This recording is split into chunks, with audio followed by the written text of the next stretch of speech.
sauver l'honneur de l'Afrique. Il sait que c'est corrompu. Il voit qu'il y a de la corruption. Il voit que le comportement de l'arbitre, de la VAR, il voit qu'il y a quelque chose qui ne va pas.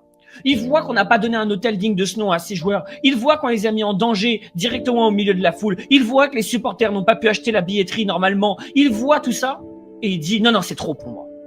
Je ne peux pas cautionner cette corruption. Je ne peux pas cautionner cette organisation. Je demande à mes joueurs de partir. Honneur, dignité, courage, la tête haute.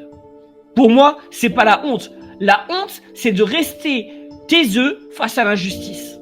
Il n'est pas resté taiseux. Il a bougé. Et Sadio Mané, après, s'est dit, OK, mais on risque des sanctions extrêmement lourdes pour la suite. Je veux pas couler définitivement ma sélection sur les 15 ou 20 prochaines années. Allez, 5 ou 10 prochaines années. Je trouve que les deux comportements sont honorables. Les deux comportements sont honorables. Mais taper sur Pape Thiaw, c'est dégueulasse.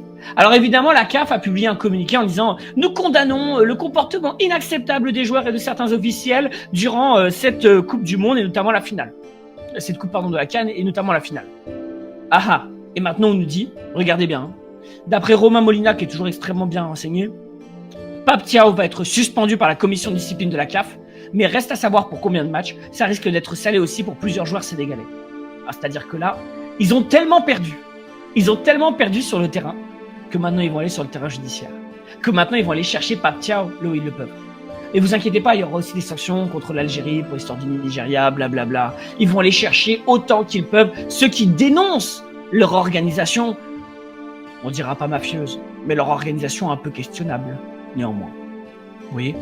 Et ça, mes amis, je voudrais simplement mettre à votre connaissance le fait que moi, je vais continuer à suivre la question de cette CAN, de continuer à suivre un peu les sanctions de cette CAN, parce que il me semble que derrière cette CAN, il y a des intérêts politiques. Comme il y avait la Coupe du Monde au Qatar, là désormais la CAN au Maroc. Il y a très clairement des intérêts politiques et on essaie de nuire au football africain au nom des intérêts politiques locaux.